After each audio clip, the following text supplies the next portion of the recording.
오늘 주신 하나님의 말씀은 역대상 22장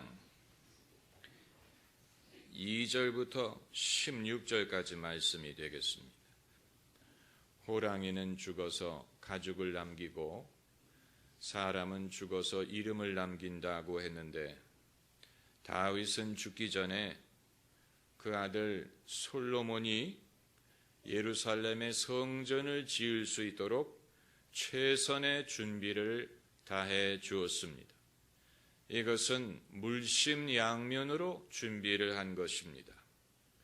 미국에서 제일 큰 부자라고 하는 빌 게이츠가 자기 자식들에게 회사를 물려주지 않고 또 재산을 많이 물려주지 않고 자신의 재산을 사회에 환원하겠다고 했지요.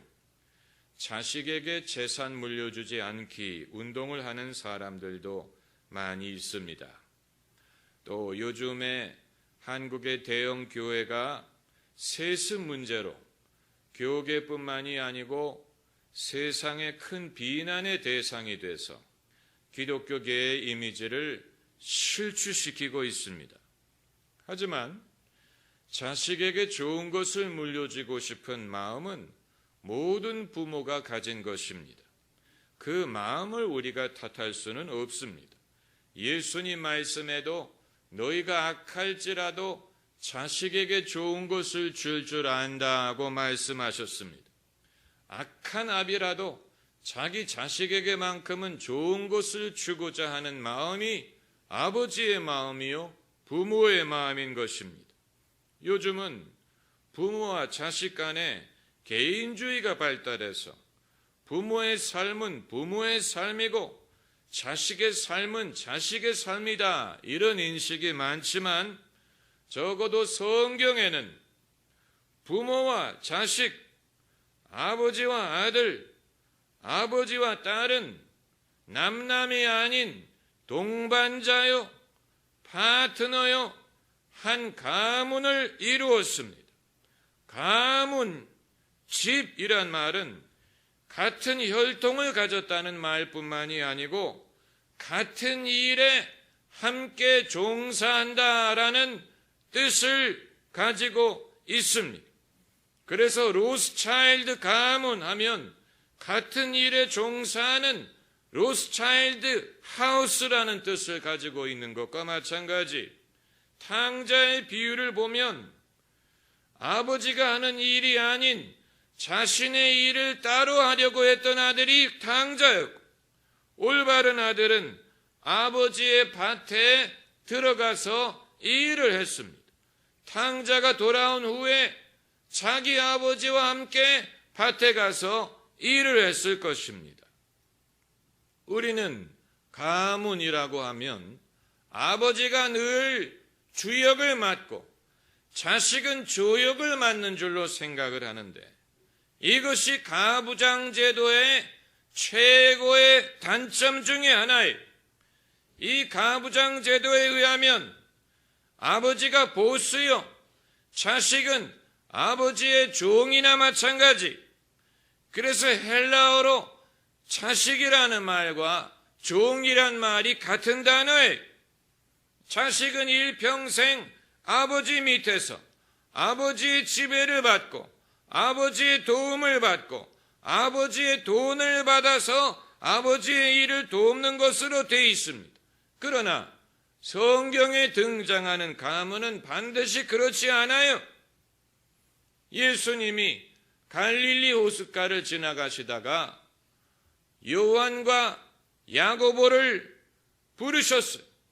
요한과 야고보를 누구의 아들이라고 불렀습니까? 세베대의 아들 요한과 야고보를 부르시니까 요한과 야고보가 배와 아버지를 버려두고 예수님을 쫓았다라고 했습니다. 아버지를 버렸다라고 성경은 기록했지만 사실은 그 아버지가 그 일에 동참한 것이나 마찬가지. 그 두 아들은 배와 아버지를 버림으로 예수님의 일에 동참을 했다면 그 아버지 세베대는 자기 두 아들을 예수님께 드림으로 예수님의 일에 동참한 것입니다. 그러므로 이 가문에서 아들들이 이제는 주역을 맡고 아버지가 조역을 맡은 것입니다. 이 가문은 이제 아버지가 주도하는 것이 아닌 두 아들 주도로 움직이게 됩니다. 더 이상 어부의 가문이 아닌 사람 낚는 어부의 가문이 된 것입니다. 다윗과 솔로몬의 경우에도 마찬가지입니다. 다윗이 어른이고 아버지고 다윗이 이 왕조를 시작했어요. 그러나 예루살렘의 성전을 짓는 일에 대해서만큼은 다윗은 조연이고 솔로몬이 주역을 맡습니다. 다윗의 시대에 성전 짓는 일을 시작한 게 아니에요. 다윗은 성전을 짓고 싶은 마음이 있었지만 하나님이 그것을 허락하시지 않았습니다. 그렇기 때문에 성전 짓는 일은 솔로몬의 시대에 솔로몬이 시작한 것입니다. 솔로몬의 이름을 솔로몬이라고 지은 데에는 다 이유가 있습니다. 이것은 히브리어로 평강을 뜻하는 샬롬이란 말에서 온 것인데 솔로몬이라고 발음할 수도 있고 살라만이라고 발음할 수도 있고, 그래서 이 월가의 은행 중에 살로몬 스미스 반이라는 회사의 살로몬 브라더스가 살로몬이라고 발음하지만 이것이 마치 스티븐, 스테판 이런 식으로 한 이름을 여러 가지 방식으로 발음하는 것처럼 솔로몬이란 말은 샬롬이란 말에서 비롯됐습니다. 아버지는 전쟁을 많이 한 사람, 아버지는 피를 많이 흘렸어요. 그래서 왕조를 세울 수가 있었어요. 그러나 하나님은 그 아들은 평강의 사람이 되기를 원하셨어요. 그래서 이름을 솔로몬이라고 짓게 하시고 솔로몬의 시대에 비로소 예루살렘의 성전을 지을 수 있도록 허락하신 것입니다. 그렇기 때문에 다윗이 시작한 일을 솔로몬이 도운 게 아니고 솔로몬이 시작할 일을 다윗이 미리 도운 것입니다. 여러분, 이것을 오늘 여러분이 이해하셔야 됩니다. 솔로몬이 주역을 맡게 되고 다윗은 솔로몬이 그 역할을 제대로 하기 위하여 미리 계획하고 물심양면으로 돕는 일을 했습니다. 이것이 다윗으로 하여금 훌륭하고 지혜로운 아버지가 되게 한 것입니다. 오늘 2절부터 5절까지 보면 다윗이 솔로몬이 성전을 지을 때 부족함이 없게 하기 위하여 미리 준비하는 것을 볼 수 있습니다. 2절부터 보면 이방 사람을 모으고 석수를 시켜 돌을 다듬게 하고 또 문짝못과 거멀못에 쓸 철을 한없이 준비하고 백향목을 무수히 준비하고, 그래서 5절에 내가 이제 위하여 준비하리라 하고 죽기 전에 많이 준비하였더라. 오늘날 우리 사회는 자식을 위하여 준비하는 시대가 아닌 빚을 자식이 갚는 한이 있어도 지금 이 시대에 모든 혜택을 누리려는 시대. 이 복지라는 것이 결국은 그런 것입니다. 지금 이 세대가 복지를 누리기 위해서는 후손들이 그 비용을 지불해야 됩니다. 이 복지를 지불할 만한 돈이 없어요. 그렇기 때문에 빚으로 복지를 지불하고 나중에 후손들이 그 비용을 감당하게 하는 것입니다. 이건 우리나라뿐만이 아니고 전 세계적인 현상이에요. 혜택은 부모가 누리고 그 비용은 후손이 감당하게 하는 것입니다. 그러니까 자식들에게 무엇을 물려주느냐? 빚을 물려주는 것입니다. 그들이 다 갚을 수 없는 엄청난 부채를 물려주자. 이것이 바로 오늘날 정치인들이 말하고 국민들이 요구하는 무책임한 복지에 누군가가 돈을 지불해야 되는데 공짜 점심은 없는데 그걸 정치인도 말하고 싶지 않고 국민들도 그 문제를 직면하고 싶지 않으니까 결국은 빚으로 하자. 옛날에 금융카드, 신용카드 선전에 BC로 사세요라는 광고가 있었는데 그건 BC로 사세요가 아니고 빚으로 사세요라는 말이에요. 빚으로. 그 말은 공짜가 아니에요. 이후에 갚아야 됩니다.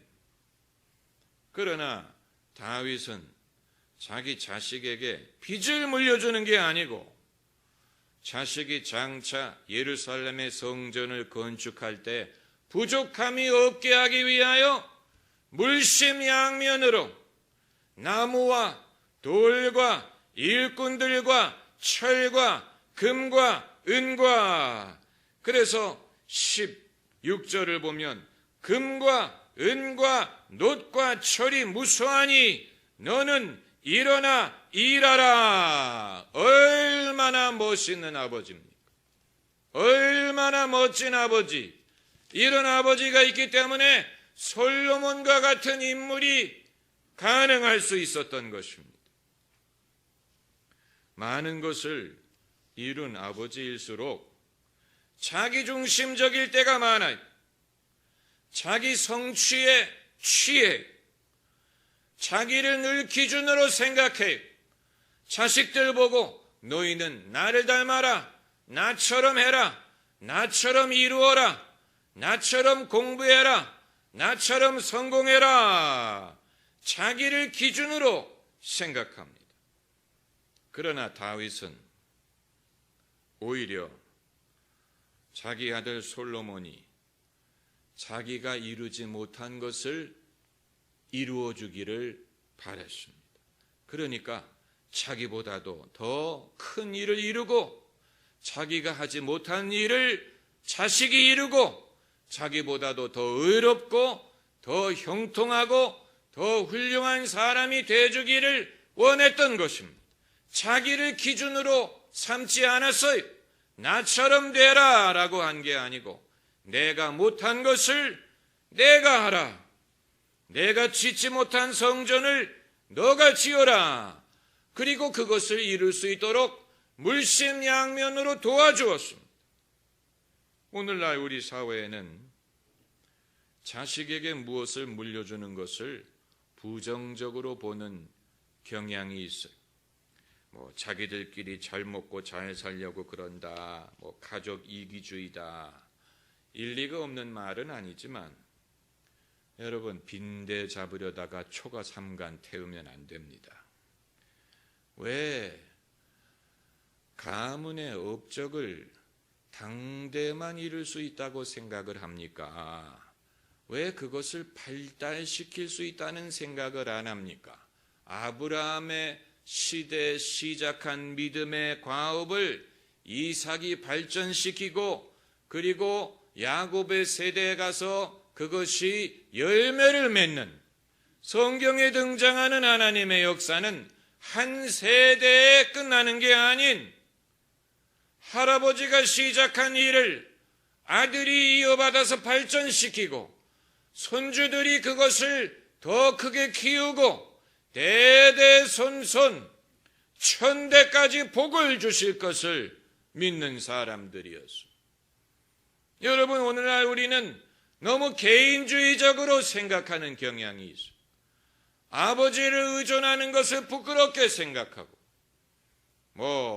내가 뭐를 시작해야 된다고 생각을 하는 사람들이 많은데 적어도 그것은 성경적인 그런 생각은 성경적으로 나와 내 집이 여호와를 섬기겠노라. 적어도 내가 여호와를 섬기려고 하면 나뿐만이 아니고 내 집이 주 예수를 믿으라. 그리하면 너와 내 집이 구원을 받으리라. 할렐루야. You and your house. 너와 내 집이 구원을 받으리라. 이것이 성경의 원리, 성경의 방법이에요.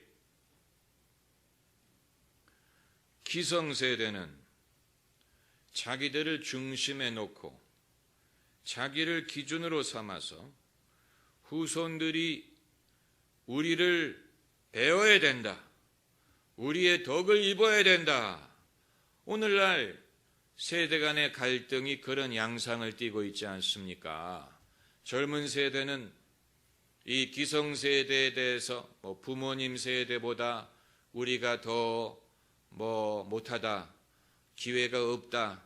부모님 세대는 취업이나 할 수 있었지만 우리는 그게 아니고, 부모님 세대는 재물을 모을 수 있었지만 우리는 아니고, 그래서 이런 양상을 띠고 있지 않습니까? 그러나 우리가 생각의 전환을 일으켜서 다음 세대가 현 세대를 본받고 배우고 의존해야 된다고 생각하지 말고, 오히려 다음 세대가 지금 우리가 이루지 못한 것을 그들이 이룰 수 있을 거라고 생각을 해서 그들이 우리를 돕고 우리를 쫓는 게 아닌 우리가 그들이 더 큰 일을 이룰 수 있도록 도와야 된다는 생각을 해야 됩니다. 무슨 말인지 이해가 되시지요? 젊은 세대가 기성세대를 돕고 무언가를 얻으려고 하려고 하는 게 아니고, 기성세대가 다음 세대가 더 크고 놀라운 일을 이룰 수 있도록 도와야 된다는 것입니다. 그러기 위해서는 하나님이 주시는 비전이 있어야 됩니다. 다윗이 자기 자식을 위하여 준비를 할 수 있었던 이유는 하나님이 그에게 약속을 주셨기 때문에 그렇습니다. 이 7절부터 보면, 내 아들아, 나는 내 하나님 여호와의 이름을 위하여 전을 건축할 마음이 있었으나 여호와의 말씀이 내게 임하여 이르시되, 다시 말하면 하나님이 다윗에게 약속을 주셨고 비전을 주셨어요. 다윗이 그냥 인간적인 마음으로 이 일을 추진하는 것이 아닙니다. 하나님이 분명히 당신의 뜻을 다윗에게 알리셨습니다. 그래서 여호와의 말씀이 내게 임하여 이르시되, 내 이름을 위하여 네가 전을 건축하지 못하겠지만 9절에 한 아들이 내게서 나리니 저는 평강의 사람이라. 10절에 저가 내 이름을 위하여 전을 건축할지라. 하나님께서 다윗에게 분명한 뜻을 보이셨기 때문에 다윗은 비전을 갖고 믿음을 가질 수가 있어요. 믿음은 어디서 옵니까? 들음에서 옵니다. 들음은 무엇으로 말미암습니까? 하나님의 말씀으로 말미암습니다. 하나님의 말씀이 다윗에게 임함으로 다윗이 그것을 듣고 들음으로 믿음을 얻었어요. 믿음을 얻었기 때문에 이제는 구체적인 준비를 할 수가 있었던 것입니다. 아버지가 자식을 위하여 구체적인 준비를 하기 위해서는 믿음이 있어야 됩니다. 비전이 있어야 됩니다. 분명한 목적의식이 있어야 됩니다. 왜 재물이 모이지 않느냐? 목적의식이 없기 때문에 여러분의 삶에 분명한 목적의식이 있으면 돈만 모이는 게 아니고 돌도 모이고 철도 모이고 금도 모이고 은도 모이고 재능이 모이고 가능성이 뭐예요? 할렐루야. 목적의식이 분명하면 돈이 쌓여요. 이런 것이 모이기 시작해. 그게 아니고 돈을 많이 버는 것 같은데 남는 게 없다. 목적의식이 없기 때문에 그런 것입니다. 목적의식이 있어야 근면하고 절약하고 방향이 분명하고 그렇기 때문에 모든 것이 건설적으로 창의적으로 이루어질 수가 있는 것입니다. 여러분, 제가 늘 하는 얘기지만 지금 이 세대가 이루지 못하는 것을 다음 세대가 이룰 것을 우리가 내다볼 수 있어야 됩니다. 남북 통일이든 유전을 개발하는 것이든 대한민국의 석유를 발견하는 것이든 세계 경제 5위권에 진입하는 것이든 또 노벨상 수상자들이 많이 나오는 것이든 예능, 체육, 음악, 학술 모든 면에 있어서 탁월한 인재들을 발굴하는 것이든 또 모든 족속에게 복음을 전하는 일이든 우리가 이루지 못한 지금 이 시대에 우리가 이루지 못한 많은 지금 보기에는 불가능해 보이는 어려운 일들을 우리는 이루지 못하지만 다음 세대가 이룰 수 있다는 것을 믿음으로 내다봐야 됩니다. 그래서 준비를 해줘야 됩니다. 그들의 시대에 가서 이런 일들을 이룰 수 있도록 부모의 세대가 어른의 세대가 분명한 꿈을 가지고 분명한 목적의식을 가지고 물심양면으로 그냥 말로만이 아니고 실질적인 힘을 보태줘야 됩니다. 실질적인 능력을 보태줘야 됩니다. 희생을 해야 됩니다. 절약을 해야 됩니다. 절제를 해야 됩니다. 옛날에는 이 허리를 쪼여맨다 하는 표현이 있었지만 요즘은 아무도 그런 표현을 쓰지 않고 오히려 벨트를 풀으는 시대, 배부르게 먹기 위해서, 지금 즐기기 위해서, 지금이 그렇습니다. 그것은 무엇 때문에 그러느냐? 목적의식을 상실했기 때문에 그런 것입니다. 비전이 없는 사람은 오늘 먹고 마시고 즐기는 것밖에는 생각하려고 하지 않습니다. 비전이 없는 사람은 미래를 위하여 희생하고 준비하려고 하지 않습니다. 비전이 없는 사람은 방향이 없습니다. 오늘날 우리가 자손 대대에 빚을 물려줄지라도 지금 모든 혜택을 누리려고 하는 이유는 비전이 없기 때문에 그런 것입니다. 비전이 없기 때문에 희생하려고 하지 않는 것입니다.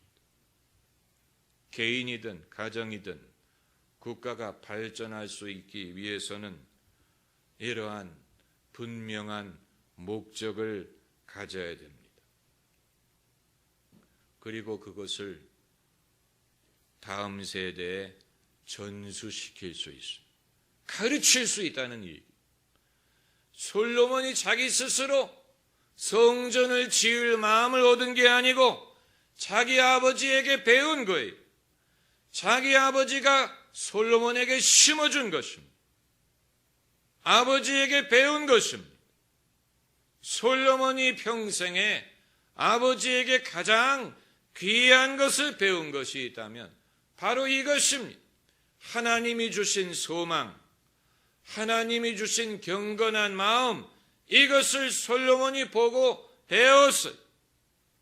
그렇기 때문에 솔로몬의 시대에 좀 절제하지 못하고 이런 것이 있었지만 그럼에도 불구하고 솔로몬을 예수님께서도 솔로몬의 영화에 대해서 말씀하실 수 있었던 것은 그만큼 다윗이 자식을 잘 키웠다는 얘기가 되는 것입니다.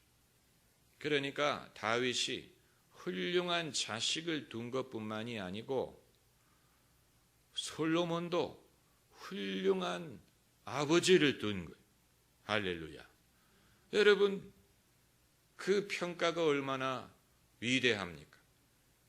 왜 많은 사람들은 좋은 자식을 두었다, 이런 평가만 듣기를 원하지, 자식의 세대에 가서 당신은 훌륭한 아버지, 훌륭한 어머니를 두었다, 이런 평가를 듣기를 사모하지 않습니까?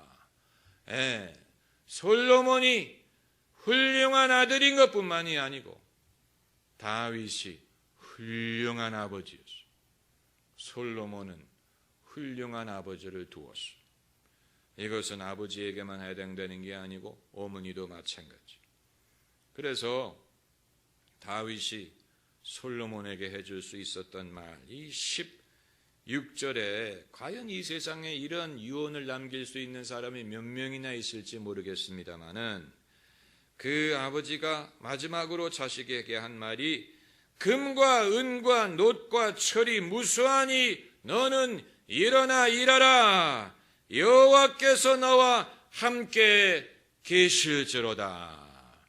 정말로 믿음의 사람만이 자식에게 남길 수 있는 말입니다. 할렐루야. 기도하십시다.